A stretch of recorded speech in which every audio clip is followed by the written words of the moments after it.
안녕하십니까. 한반도 안보전략연구원 윤창용 원장입니다.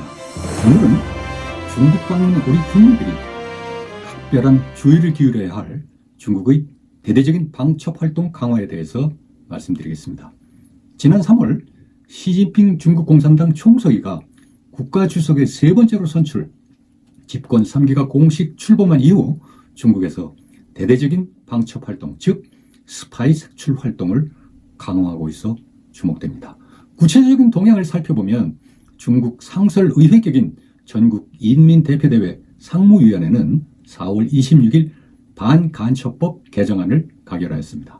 이 개정법은 7월 1일부터 시행될 예정입니다. 개정 법률의 주요 내용을 보면 간첩행위의 정의에 간첩 조직과 대리인에게 빌붙는 행위를 포함시켜 중국인들이 중국에 진출한 외국의 기관이나 NGO, 기업들에게 접촉하는 것을 막으려 하고 있고, 비밀 정보를 넘기는 구체적인 행위가 적발되지 않아도 교류가 있는 기관이나 인사가 간첩 또는 간첩 대리인으로 규정될 경우 처벌될 수 있도록 하였습니다.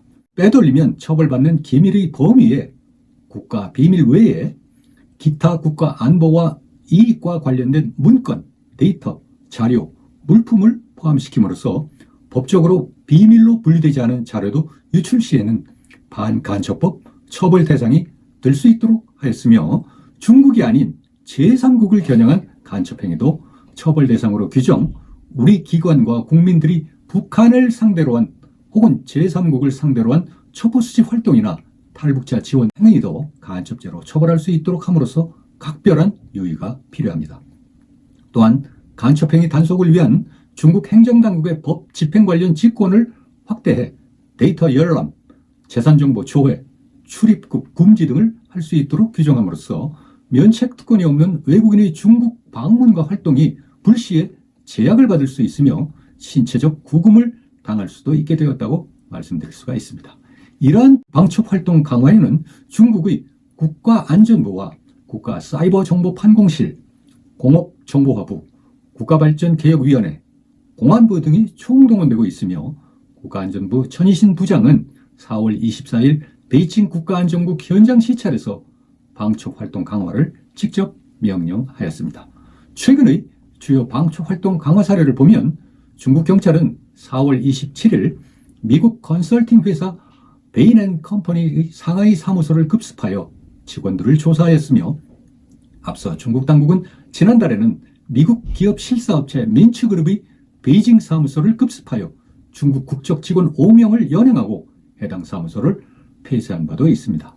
최근 중국을 방문한 일본의 제약기업 관계자와 대만 출판인 등이 체포된 사실도 공개된 바가 있습니다. 또한 5월 8일 중국중앙TV는 중국 안보당국이 컨설팅 기업인 캡비전의 수저우 사무실을 압수수색하고 직원들을 상대로 조사를 벌였다고 보도하였습니다. 컨설팅을 명분으로 국가 기밀과 산업 정보를 캐내려 했다는 것입니다. 이에 따라 대만 정보기관은 국가안전국은 5월 3일 중국의 방첩법 개정안에 대해 일반인들이 중국 세관을 통과할 때 휴대전화의 내용에 대한 조사를 받을 수 있다면서 주의를 당부했습니다.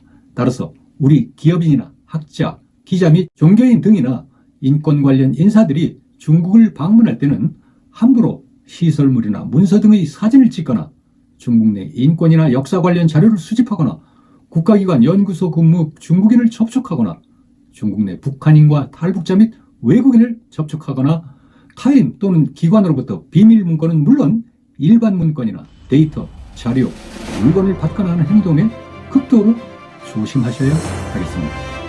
시청해 주셔서 감사합니다.